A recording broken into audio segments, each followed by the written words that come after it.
فضاؤں کو، زمین کو، آسمان کو، فرشتوں کو کہتا ہے یہ میرا بندہ، اس نے نیک ارادہ کیا ہے، اس کی مدد کے لیے ساری کائنات عمل پیرا ہو جائے، سارا عالم اس کی مدد کرتا ہے، بشرطے کہ وہ اپنے ارادے پہ قائم رہے۔ تسلسل ضروری ہے۔ اب اللہم ارزقنا توفیق، پروردگار ہمیں توفیق دے دے، کس کی؟ اطاعت کی۔ ہم چاہتے ہیں تیری اطاعت کریں۔ اب اطاعت کے لیے کس کی ضرورت ہے؟ پہلے مرحلے میں آپ کے ارادے کی ضرورت ہے، اس ارادے میں مضبوطی کی ضرورت ہے، اس ارادے کے اندر ڈٹرمنیشن کی ضرورت ہے۔ اب جب آپ نے ڈٹرمن کر لیا، آپ نے پکا ارادہ کر لیا اور یاد کیا اس مولا کو جو کائنات کی مشکلوں کو حل کرتا ہے، اس کی مدد کے لیے جب کہہ دیا نا یا علی ادرکنی، تو اب ارادے کے ساتھ جب آ گیا نا یا علی ادرکنی، جیسے جیسے یا علی ادرکنی کہتے جائیں گے کائنات آپ کی مدد کے لیے آمادہ و تیار ہوتی جائے گی۔ نعرہ حیدری، اللہم ارزقنا توفیق الطاعہ، پروردگار ہمیں اطاعت کی توفیق عطا کر۔ لہذا ایسی سوسائٹی قائم کرنی ہے جہاں اللہ سے ہم ہمیشہ توفیق کے طلبگار، اور اللہ بھی ظاہر ہے ڈائریکٹ تو نہیں دیتا نا، یا ڈائریکٹ دیتا ہے؟ آپ مانگیں بھی تو ڈائریکٹ نہیں دیتا، وہ کچھ خاص ہیں جنہیں ڈائریکٹ دیتا ہے، باقی ساری کائنات کو انڈائریکٹ دیتا ہے۔ صلوات بر محمد و آل محمد۔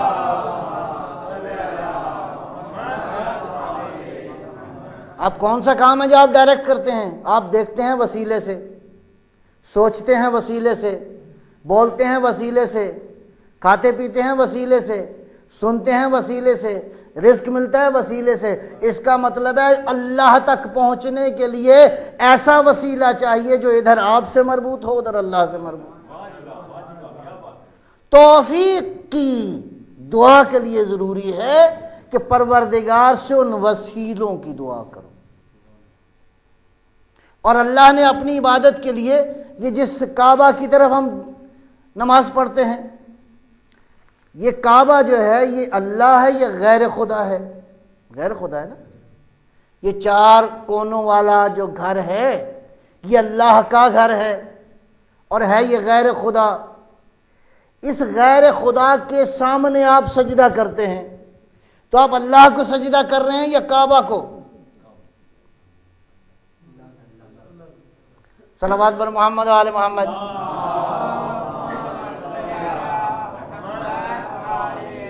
بات تھوڑی سی باریک ہے، تھوڑی سی باریک ہے۔ آپ سجدہ اللہ کو کر رہے ہیں، اللہ نے اپنی عبادت کا ذریعہ کعبہ کو قرار دیا ہے، پس کعبہ کے حضور آپ اللہ کو سجدہ کرتے ہیں۔ اسی طرح جس طرح اللہ نے اپنی عبادت کے لیے عبادت کا وسیلہ کعبہ کو قرار دیا ہے، اللہ نے اپنی مدد کے لیے علی ابن ابی طالب کو وسیلہ قرار دیا۔ نعرہ حیدری، اللہم ارزقنا التوفیق الطاعہ وبعد المعصیہ، پروردگار ہمیں گناہ سے دوری کی توفیق عطا کر دے۔ گناہ کی بھی کئی قسمیں ہیں، انسان اپنے اعمال سے بھی گناہ کرتا ہے، اور بعض اوقات ادھر سے بھی گناہ کرتا ہے، بعض کو زبان سے گناہ کرتا ہے، کانوں سے گناہ کرتا ہے، آنکھوں سے گناہ کرتا ہے، ہاتھوں سے گناہ کرتا ہے، پاؤں سے گناہ کرتا ہے، اور بعض اوقات اشاروں سے گناہ کرتا ہے۔ ایسے ہی نا، اشاروں سے ہم توہین کرتے ہیں لوگوں کی، تو اشاروں سے بھی انسان گناہ کرتا ہے۔ کبھی گناہ کرتا ہے، کبھی گناہ کی سوچ رکھتا ہے۔ معصیت دونوں کو شامل ہے۔ پروردگار نہ میں گناہ کروں نہ گناہ سوچوں، اور معصوم عزیزوں اسی کو کہتے ہیں جو گناہ کرتا نہیں بلکہ گناہ کی فکر بھی نہیں کرتا، جو گناہ اتنا دور ہے اس کی ذات سے کہ کبھی وہ گناہ کا تفکر بھی اس کے ذہن میں نہیں آتا۔ پروردگارہ گناہوں سے دوری کی توفیق عطا کر دے، تو کیسا معاشرہ قائم ہوگا؟ جہاں اللہ کی اطاعت ہوگی اور گناہ نہیں ہوں گے۔ صلوات بر محمد و آل محمد۔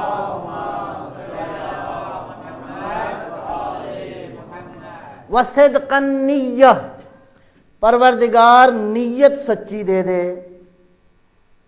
نیت سچی کا معنی کیا ہے؟ انما الاعمال بالنیات، سارے اعمال کی بنیاد کیا ہے؟ انسان کا انٹینشن، ارادہ۔ یہ عمل سے پہلا ارادہ کیوں اہم ہے؟ آپ نماز پڑھنے سے پہلے کیا کرتے ہیں؟ نماز کی کرتے ہیں نا، اس لیے۔ اور نماز میں نیت جو ہے خالی واجب نہیں ہے، رکن ہے۔ رکن کا معنی یہ ہے کہ اگر یہ نہ کیا تو نماز بالکل ہی باطل۔ واجب کا معنی یہ ہے کہ اس کی کمپنسیشن ہو سکتی ہے، رکن کی کمپنسیشن نہیں ہو سکتی۔ پس ارادہ بنیادی طور پر تمام تر اعمال کی بنیاد ہے، ارادہ، انٹینشن۔ صدق النیہ، پروردگارہ ہمارے ارادوں کو سچا کر دے، ہمارے ارادوں کو پاک کر دے۔ اس لیے روایت میں آیا ہے النیت المؤمن، نیت المؤمن خیر من عملہ و نیت الکافر شر من عملہ، مومن کا ارادہ اس کے عمل سے زیادہ خوبصورت ہے، مومن کا ارادہ اس کے عمل سے زیادہ بہتر ہے، کافر کا ارادہ اس کے عمل سے زیادہ پست ہے۔ کافر جب کی ارادہ کرتا ہے تو یہ ارادہ زیادہ نجس ہے اس کے عمل سے۔ لہذا صدق النیہ، پروردگار ہمارے ارادوں کو پاک کر دے۔ ایک روایت سناؤں آپ کو، ایک صلوات فرمائیں انشاءاللہ۔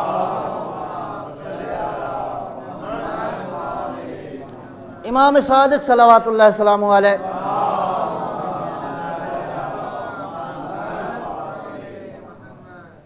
کی ایک حدیث ہے، حدیث میں ارشاد فرمایا من زار اخاہ المؤمن لا لغیر اللہ کأنما زار اللہ عز وجل۔ میں بتانے لگا ہوں یہ جو ادھر آپ آتے ہیں اس کا ثواب کتنا ہے، اور پلیز بر وقت آئیں گے تو ثواب زیادہ ملے گا، ہاں جی، آپ لیٹ آئیں گے تو پھر ثواب بھی تھوڑا سا ادھر ادھر۔ ایک صلوات فرمائیں۔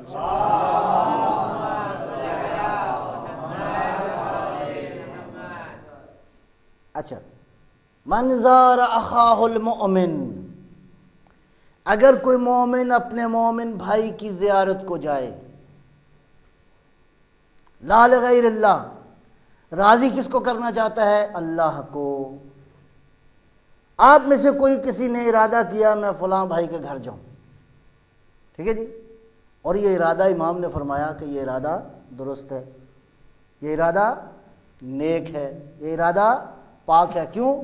آپ جو جا رہے ہیں بھائی کے گھر ملنے کے لیے، من زار اخاہ المؤمن لا لغیر اللہ، آپ راضی کس کو کرنا چاہتے ہیں؟ پروردگار کو۔ میرا اللہ راضی ہے کہ میں مومن کے گھر جاؤں، اور ائمہ نے بار بار تاکید کی ہے، اپنے ڈیلی جو آپ کی مصروفیات ہیں اس میں ایجنڈے میں ایک حصہ یہ بھی شامل ہے۔ فرمایا کہ مومن کی 4 نشانیاں ہیں۔ ایک، کیا کرتا ہے؟ اپنے وقت کو 4 حصوں میں تقسیم کرتا ہے۔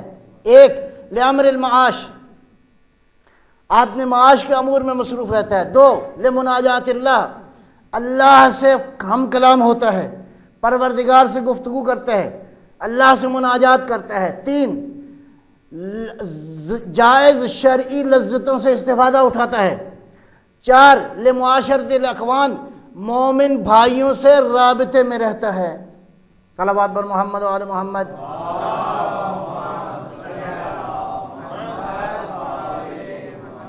تو مومن بھائیوں سے رابطے کا ایک ذریعہ یہ مجلس بھی ہے جی۔ اور جب مومنین اکٹھے ہوتے ہیں تو اس میٹنگ کا ایجنڈا بھی بیان کیا ہے، یہ نہیں کہ ایجنڈا آپ کے اختیار میں ہے، چونکہ امام نے حکم دیا ہے ایجنڈا بھی۔ جب یہ صاحبان ایمان اکٹھے ہوتے ہیں تو احیو امرنا، ہمارے امر کو زندہ کرتے ہیں۔ صلوات بر محمد و آل محمد۔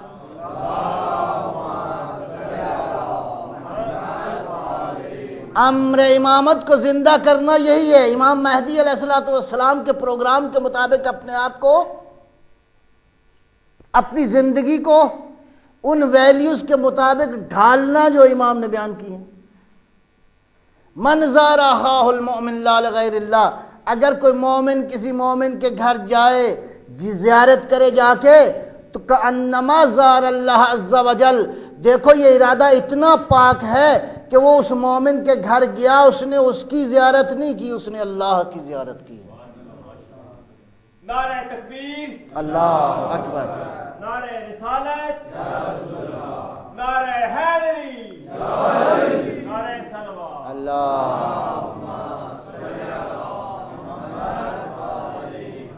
کسی اور کو بھی نعرہ آتا ہے؟ کوئی اور؟ شاباش، یا رسول اللہ، یا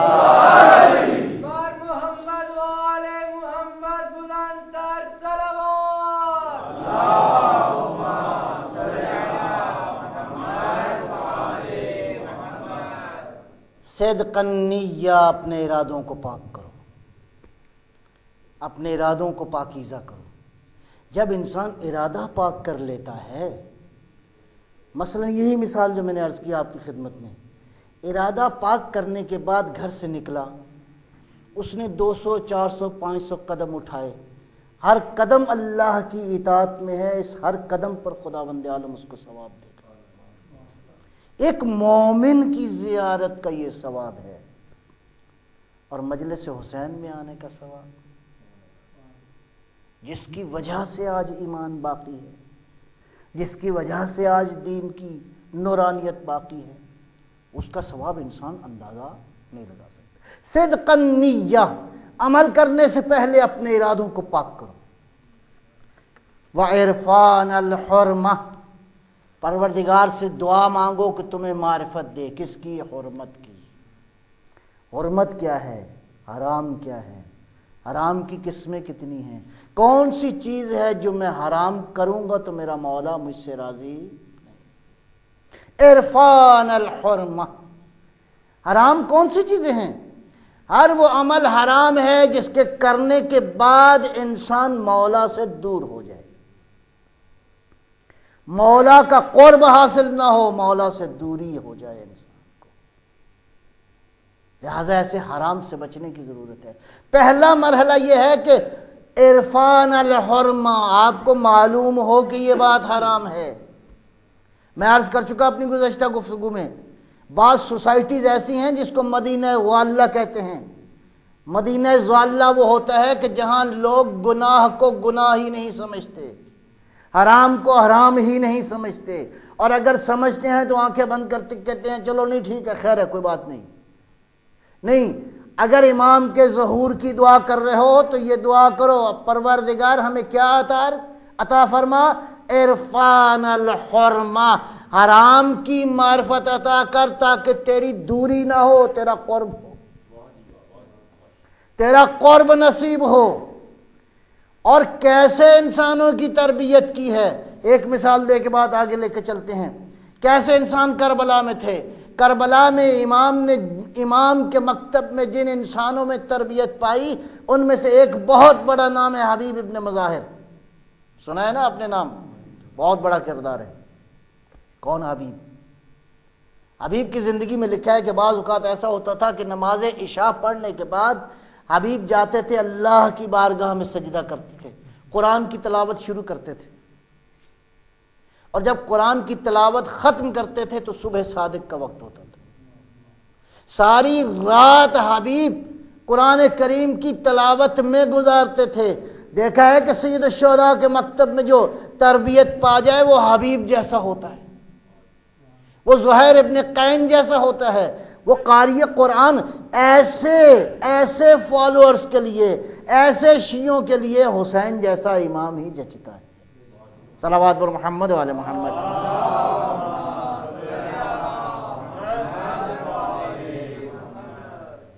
بس ایک آدھ جملہ اور، ایک بار پھر صلوات اللہ فرمائیں انشاءاللہ۔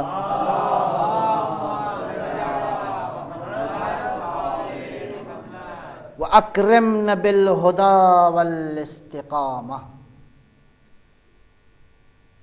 اور پروردگار ہمیں کرم کر، ہمارے اوپر ہمیں کیا عطا کر؟ ہدایت بھی دے اور استقامت بھی دے۔ بعض اوقات ہدایت آ جاتی ہے، استقامت نہیں آتی۔ قدم لڑکھڑا جاتے ہیں۔ کربلا میں یہی ہوا کہ بعض لوگوں نے کہا مولا گھوڑا دیتے ہیں تو ہماری تلوار لے جائیے، پیسوں کی ضرورت ہے لے جائیے۔ فرمایا ان کی ضرورت نہیں تھی، تمہاری ضرورت تھی۔ حسین چاہتے ہیں تم میں تبدیلی آئے، تمہاری آخرت بہتر ہو۔ حسین کو پیسوں کی ضرورت نہیں ہے، اور یہ کبھی نہ سمجھنا کہ ہم عزاداری کی خدمت کر رہے ہیں۔ یہ عزاداری ہے جس کی وجہ سے ہم باقی ہیں، یہ ذکر حسین ہے جس کی وجہ سے آپ باقی ہیں۔ یہ کرم ہے اس کی ذات کا کہ اس کی محبت میرے سینے میں موجود ہے۔ اکرمن بالہدا والاستقامہ۔ چاہنے والے تو بہت ہوں گے، اور شیعہ کی تعریف ہی یہی ہے، الشیعۃ من شایع علیٰ۔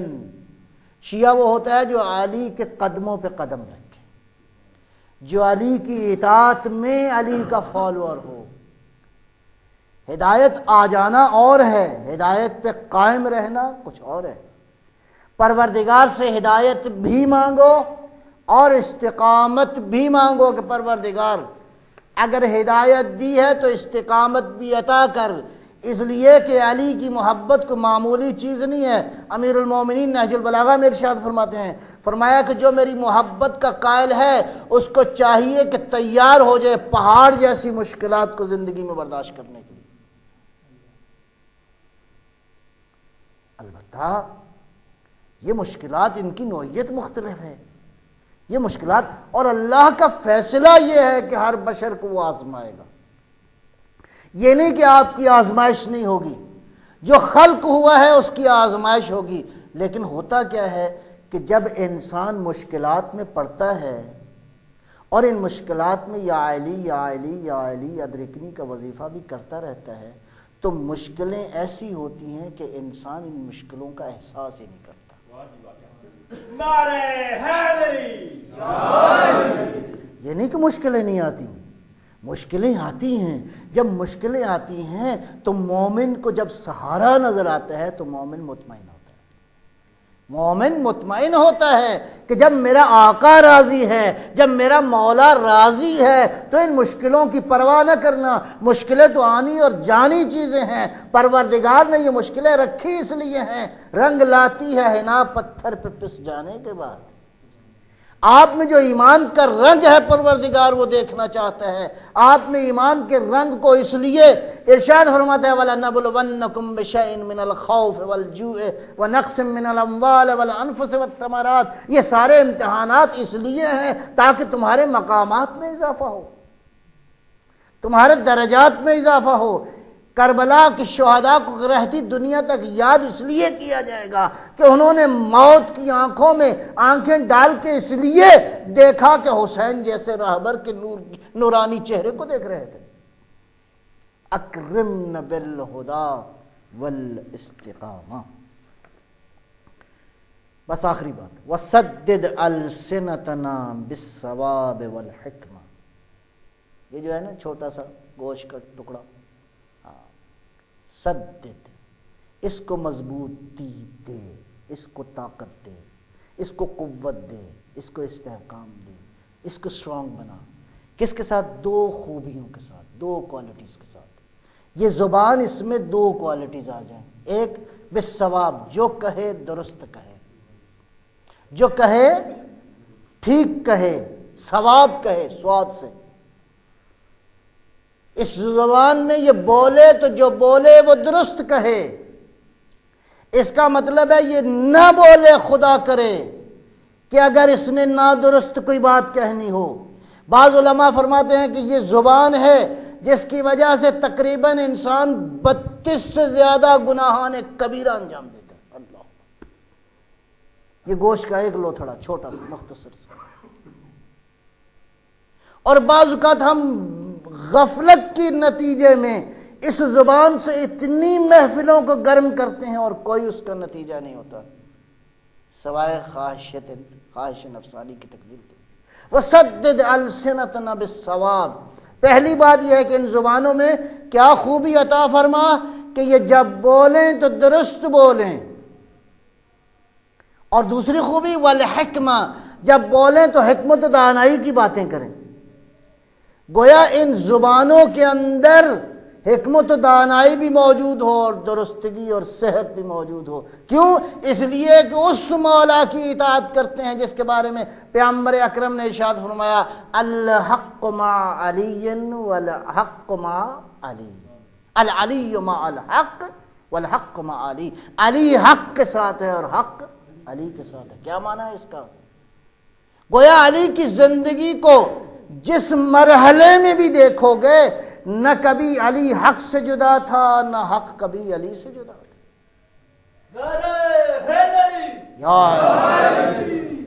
علی چاہے وہ عالم خواب میں ہو تو علی حق کے ساتھ ہے، علی مرد میدان ہے تو علی حق کے ساتھ ہے، علی مسجد میں ہے تو علی حق کے ساتھ ہے، علی بستر پہ ہے تو حق کے ساتھ ہے، علی موت کے منہ میں ہے تو کائنات میں یہ اعلان کر کے جا رہا ہے خدا کی قسم آج علی کامیاب. کون ہے جو اپنی موت پہ یہ کہے کہ آج میں کامیاب ہو گیا؟ سوائے علی ابن ابی طالب کے کوئی اور تاریخ میں ایسا انسان نہیں گزرا جس نے یہ دعویٰ کیا ہو کہ خدا کی قسم رب کعبہ کی قسم آج علی کامیاب ہو گئے. علی بھی کامیاب ہے، علی کا بیٹا حسین بھی کامیاب. بس ایک صلوات اللہ فرمائیں گے انشاءاللہ.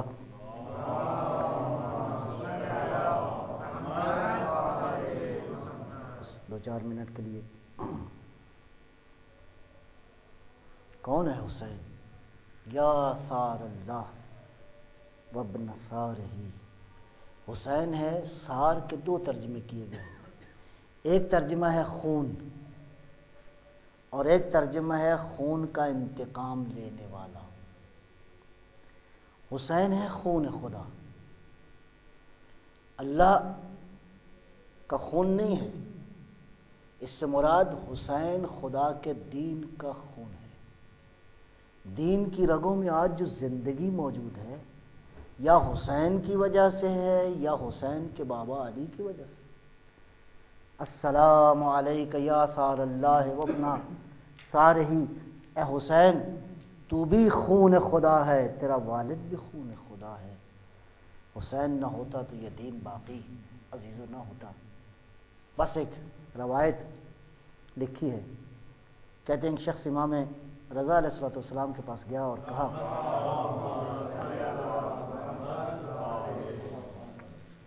روایت دردناک ہے، کہا مولا میں آپ کی خدمت میں آیا ہوں اپنا ایک عقیدہ اظہار کرنے کے لیے. کہا مولا میرا عقیدہ میں بیان کرنا چاہتا ہوں، آپ تائید فرمائیں. کہا مولا میں آپ کے جد امجد رسول اللہ سے بڑی محبت کرتا ہوں. اور اسی طرح اس نے نام لیا امیر المومنین کا، جناب زہرا کا، امام حسن مجتبیٰ کا. کہا مولا آپ سے بھی بڑی محبت کرتا ہوں. آخر میں روتے روتے اس نے ایک جملہ کہا مولا لیکن ان سب میں جو سب سے زیادہ محبت کرتا ہوں وہ آپ کے جد حسین سے محبت کرتا ہوں. جیسے ہی اس نے یہ جملہ کہا تو امام کی آنکھوں سے آنسو جاری ہو گئے. کہا اے بندہ خدا الباب الحسین اوسع، حسین کا دروازہ تو اتنا وسیع ہے، خالی تو ہی حسینی نہیں ہے ہم بھی حسینی ہیں، کیوں کر حسین کا ذکر نہ کرو. روایت میں موجود ہے، علماء نے لکھا ہے کہ امام حسین عرش اولا پہ بیٹھ کے زمین پہ 3 جگہ پہ نگاہ فرماتے ہیں.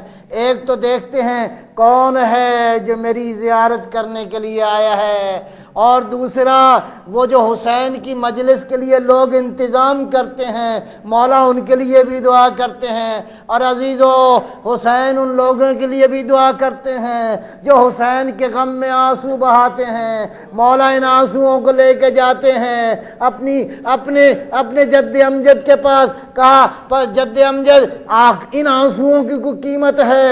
امام جب یہ آنسو لے کر جاتے ہیں نا اپنی ماں زہرا کے پاس، اے ماں آیا ان آنسوؤں کی کوئی قیمت ہے؟ فاطمہ زہرا وہاں ان آنسوؤں کے لیے دعا کرتی ہے. اللہ اکبر، یہ مجلس حسین کیسی عظیم مجلس ہے. زہری شہاب الدین زہری کی ایک روایت عزیز سنو گے. شہاب الدین زہری کہتا ہے میں امام سجاد کی خدمت میں گیا اور جا کے میں نے ایک بات کہی.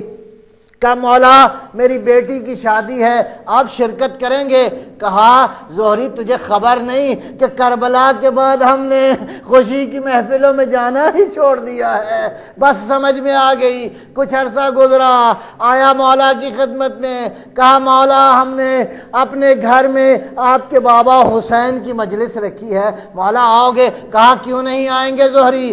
آئے مولا۔ مجلس کا عالم یہ تھا، مجلس شروع ہوئی، امام ممبر کے پاس تھے، آیا پڑھنے والا پڑھا اس نے، کہتے ہیں جب ذاکر نے پڑھنے والے نے مصائب کربلا کے شروع کیے، لوگ رونے لگے، گریہ کی صدائیں بلند ہوئیں، یہاں تک کہ کسی کو ہوش نہ رہا، کوئی کسی کی خبر میں نہ تھا۔ جب مجلس ختم ہوئی، بانی مجلس نے دیکھا امام سجاد ممبر کے پاس نہیں ہیں، دروازے کے پاس بیٹھے ہیں، گھبرا کے گیا مولا کی خدمت میں، کہا مولا آپ کا یہ مقام نہیں تھا؟ کہا زہری تمہیں نہیں خبر، اس مجلس کو سننے کے لیے میری پھوپھی شام سے آئی ہے، میری ماں نے بقی چھوڑا ہے۔ پروردگارا امام صادق دعا کرتے ہیں، پروردگارا ان آنسوؤں پہ رحم فرما، ان آوازوں پہ رحم فرما جو میرے جد کی یاد میں روتے۔